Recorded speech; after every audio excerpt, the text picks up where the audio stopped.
Hello everyone, welcome on your YouTube channel Raj study point. आपको पता है कि मैं आपको टीचिंग एग्जाम से रिलेटेड प्रिपरेशन करा रही हूँ, ठीक है। तो आज मैं आपको बताती हूँ कि मैं आज क्या पढ़ाने वाली हूँ। जैसे कि आपको पता है कि मैंने अपने इस यूट्यूब चैनल पर साइकोलॉजी की कुछ वीडियोज़ डाली हैं एंड हिंदी की भी डाली हैं। तो साइकोलॉजी, हिंदी एंड सीटेट के जो बच्चे प्रिपरेशन कर रहे हैं उसके लिए मैंने ईवीएस की कुछ वीडियोज़ डाली हैं रिकॉर्ड कर सीटेट के एग्ज़ाम के पॉइंट ऑफ व्यू से। आज मैं आपको पढ़ाने वाली हूँ समाज सुधारक, ठीक है। आज मुझे आपको पढ़ाना है समाज सुधारक। समाज सुधारक में हम किन के बारे में पढ़ेंगे? सबसे पहले हम स्टार्ट करेंगे राजा राम मोहन राय से। राजा राम मोहन राय के बारे में मैं आपको बताऊंगी कि एग्जाम में यहाँ से कहाँ से क्वेश्चंस पूछे जाते हैं, ठीक है। तो देखिए, अगर आप यूपीटेट के एग्जाम देना चाहते हैं या कोई भी ऐसा कॉम्पिटिटिव एग्जाम जिसमें सोशल रिफॉर्मर से क्वेश्चंस पूछे जाते हैं, मीन्स समाज सुधारक से जो क्वेश्चंस पूछे जाते हैं, या कोई भी ऐसा एग्जाम जिसका ये कंटेंट में हो समाज सुधारक, तो वहाँ से उसके लिए ये बहुत ही ज़्यादा हेल्पफुल रहेगा। राजा राम मोहन राय के बारे में आज मैं हर एक पॉइंट आपके साथ डिस्कस करूँगी और ये भी बताऊँगी कि साथ के साथ क्वेश्चंस पूछे कहाँ से जाते हैं। तो चलिए, अब बात ना करते हुए स्टार्ट करते हैं। तो मैंने आपको क्या बताया तभी कि मैं आपको पढ़ाऊंगी समाज सुधारक राजा राम मोहन राय के बारे में।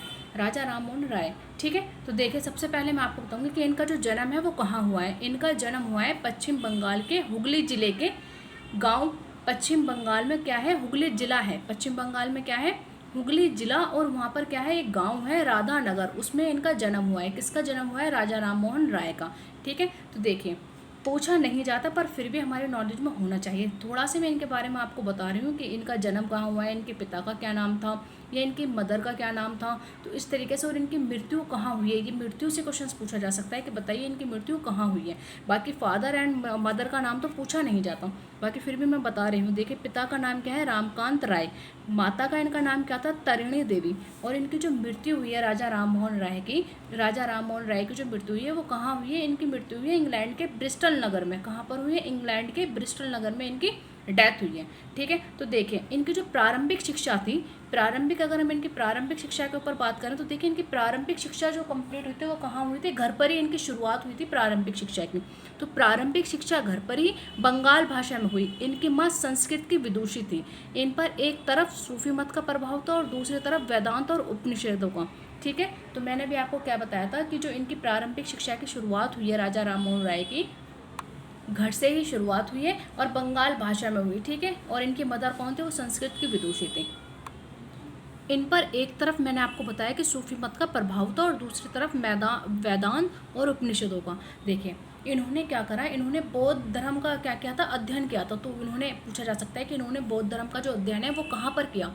तो ये बौद्ध धर्म का अध्ययन करने के लिए राजा राम मोहन राय तिब्बत गए थे। कहाँ गए थे? तिब्बत जाकर इन्होंने बौद्ध धर्म का अध्ययन किया है। देखिए, ईस्ट इंडिया कंपनी में क्लर्क के पद पर नौकरी की मेहनत और ईमानदारी से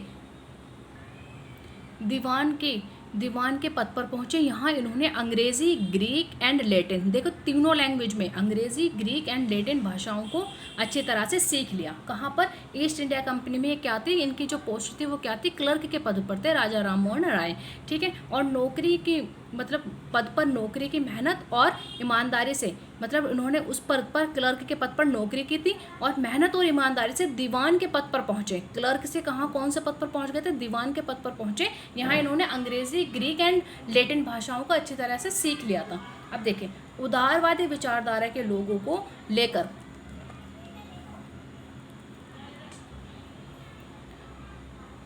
आत्मीय सभा बनाई। उदारवादी विचारधारा के जो लोग थे उनको लेकर उन्होंने क्या किया था? एक आत्मीय सभा बनाई। इसका प्रमुख उद्देश्य ईश्वर एक है। ये जो आत्मीय सभा थी इसका प्रमुख उद्देश्य क्या था? कि ईश्वर जो है वो एक है। इन्होंने ये एक सभा बनाई थी, आत्मीय सभा, और इसका प्रमुख उद्देश्य क्या था? कि ईश्वर एक है। देखिए, अब मैं बताती हूँ कि ईश्वर एक है की अवधारणा को स्पष्ट करने के लिए ब्रह्म सभा की स्थापना की इन्होंने। देखिए, एग्जाम में डायरेक्ट यहाँ से क्वेश्चन पूछा था, वेरी इंपॉर्टेंट पॉइंट आप मार्क करिएगा कि ब्रह्म सभा की स्थापना किसने की थी? तो आपका आंसर होगा राजा राम मोहन राय ने की थी।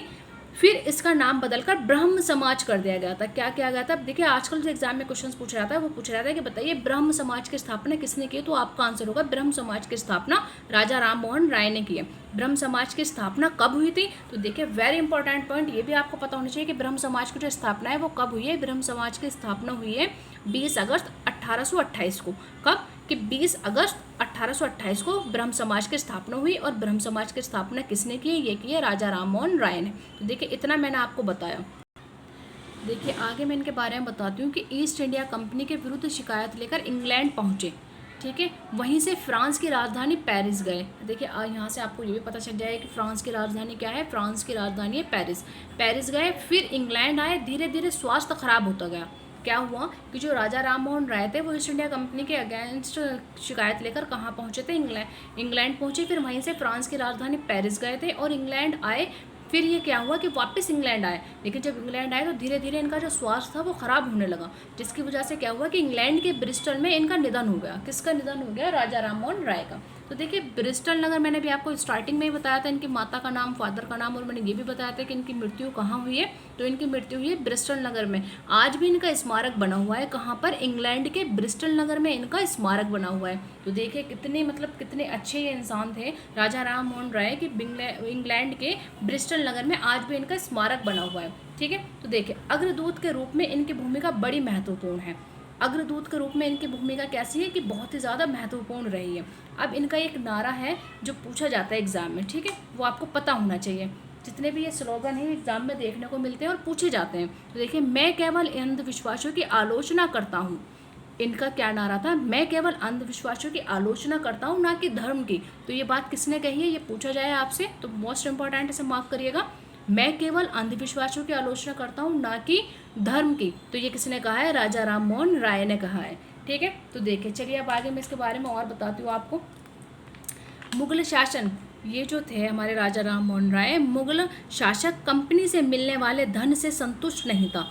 राजा राम मोहन राय को अपना प्रतिनिधि बनाकर इंग्लैंड भेजा। इसी अवसर पर इन्हें राजा की उपाधि दी गई। इन्हें राजा की उपाधि कब दी गई थी कि जो मुगल शासक थे वो ईस्ट इंडिया कंपनी से जो उन्हें धन प्राप्त होता था वो उससे क्या थे? सेटिस्फाइड नहीं थे, संतुष्ट नहीं थे। तो राजा राम मोहन राय का अपना प्रतिनिधि बनाकर इंग्लैंड भेजा था। किसने? मुगल शासक ने, ठीक है। तो उसके बाद क्या हुआ कि इसी अवसर पे इन्हें राजा की उपाधि मिली थी। कहाँ मिली थी? इसी अवसर पर इनको क्या मिला? राजा की उपाधि मिली। तो देखिए एक एग्जाम में क्वेश्चन यहाँ से बहुत ज़्यादा इंपॉर्टेंट है, वेरी इंपॉर्टेंट, आप इसको मार्क करें कि सती प्रथा मतलब कब, किस ईयर में मतलब सती प्रथा है? तो 1829 में सती प्रथा पर पाबंदी लगा दी गई थी। सती प्रथा पर जो पाबंदी लगाई गई है वो कब लगाई गई है? 1829 में। और इसी तरीके से बाल विवाह निषेध है। बाल विवाह निषेध अधिनियम जो पारित किया गया वो कब किया गया? 1929। तो देखिए एग्जाम में जो सबसे ज़्यादा इंपॉर्टेंट क्वेश्चंस बनता है वो यहीं से बनता है कि 1829 में सती प्रथा पर पाबंदी लगा दी। ये सब कैसे पॉसिबल हुआ? राजा राम मोहन राय की वजह से ये सब कुछ पॉसिबल हुआ है। तो 1829 में सती प्रथा पर पाबंदी लगा दी थी। और बाल विवाह निषेध अधिनियम पारित कब किया गया था? वो 1929 में किया गया था। देखिए पुत्रियों को पिता की संपत्ति का भाग दिलवाना, स्त्री पुरुष को बराबरी का अधिकार दिलवाना, ये सब किसकी मतलब राय थी, किसका ऐसा विचार था कि ऐसा इक्वल होना चाहिए? तो ये सब किसकी वजह से था? राजा राम मोहन राय ने, उनका ये विचार था, उन्हीं की वजह से ये सब कुछ पॉसिबल हुआ है, ठीक है। तो पुत्रियों को पिता की संपत्ति का भाग दिलवाना, स्त्री पुरुष को बराबरी का अधिकार। अब देखिए जो एक बहुत ही ज़्यादा इंपॉर्टेंट बात हुई, एक तो मैंने आपको ये बताया कि ये दो क्वेश्चन बहुत ही इंपॉर्टेंट है। 1829 में सती प्रथा पर पाबंदी लगा दी गई और 1929 में बाल विवाह निषेध अधिनियम पारित किया गया। देखिए अब यहाँ से जो क्वेश्चंस बनता है वो एक क्वेश्चन ये है कि देखिए यहाँ से ये वाला क्वेश्चन से आप इसको मार्क करिएगा कि यहाँ से पूछा जाता है कि बताइए ये जो एग्जाम में क्वेश्चंस पूछा जाता है सती प्रथा और बाल विवाह दोनों ही मैंने आपके साथ डिस्कस किए, दोनों ही बहुत इंपॉर्टेंट है, दोनों ही एग्जाम में देखने को मिलते हैं। यूपी टैट या सुपर टैट की जो परीक्षा होती है उसमें डायरेक्ट इस टाइप के क्वेश्चन पूछे जाते हैं। तो देखिए यहाँ से पूछा जा सकता है कि राजा राम मोहन राय के द्वारा लिखी हुई बुक बताइए कि उन्होंने कौन सी बुक लिखी थी। तो आपको पता होना चाहिए प्रिसेप्ट्स ऑफ जीसस, 1820 में लिखी है, ये आपको पता होना चाहिए। प्रिसेप्ट्स ऑफ जीसस 1820 में लिखी, किसने लिखी है? राजा राम मोहन राय ने लिखी है। एक और इम्पॉर्टेंट पॉइंट बचता है, वो मैं आपके साथ और डिस्कस करती हूँ कि देखिए वो पॉइंट क्या बचता है। तो वो पॉइंट है कि जो ये राजा राम मोहन राय हैं इनको भारतीय पुनर्जागरण का क्या कहा गया है? राजा राम मोहन राय को भारतीय पुनर्जागरण का शिल्पकार और आधुनिक भारत का पिता कहा जाता है। किसको कहा जाता है? राजा राम मोहन राय को भारतीय पुनर्जागरण का शिल्पकार और आधुनिक भारत का पिता कहा जाता है। मोस्ट इंपॉर्टेंट बात हो गई, अगर आपसे पूछ रहा है कि आधुनिक भारत का पिता किसको कहा जाता है और ऑप्शन में आपको देता है राजा राम मोहन राय, स्वामी विवेकानंद या कोई भी और ऐसा ऑप्शन आपसे पूछ लें तो आपको फ़ौरन बताना है। जैसे कि मान लीजिए उसने ऑप्शन में पूछ लिया कि आधुनिक भारत का पिता किसको कहा गया है, लाला लाजपत राय को कहा गया है, या स्वामी विवेकानंद को कहा गया है, या राजा राम मोहन राय को कहा गया है, तो आपका आंसर होगा आधुनिक भारत का जो पिता कहा गया है वो राजा राम मोहन राय को कहा गया है। तो फ्रेंड्स, जितना इसके बारे में था वो मैंने आपके साथ डिस्कस किया है। आई होप कि आपको समझ में आएगा। और देखिए, राजा राम मोहन राय से जितने भी क्वेश्चंस बनते हैं वो सब मैंने 1 बाय 1 आपके साथ डिस्कस किए हैं। अगर आपको मेरी ये वीडियो पसंद आई है तो आप लाइक करें, अपने दोस्तों के साथ शेयर ज़रूर करें, और जो भी आपकी राय है वो कमेंट बॉक्स में मुझे लिखकर बताएं, जिससे कि मुझे पता चलेगा कि आप किस तरह से कंटेंट चाहते हैं। मैं उसी तरीके से बनाकर वीडियो प्रोवाइड करूँगी। चलिए मिलते हैं नेक्स्ट वीडियो में नेक्स्ट टॉपिक के साथ। आगे नेक्स्ट वीडियो में हम पढ़ेंगे स्वामी विवेकानंद के बारे में। तो चलिए फ्रेंड, मिलते हैं नेक्स्ट वीडियो में नेक्स्ट टॉपिक के साथ। तब तक के लिए थैंक यू।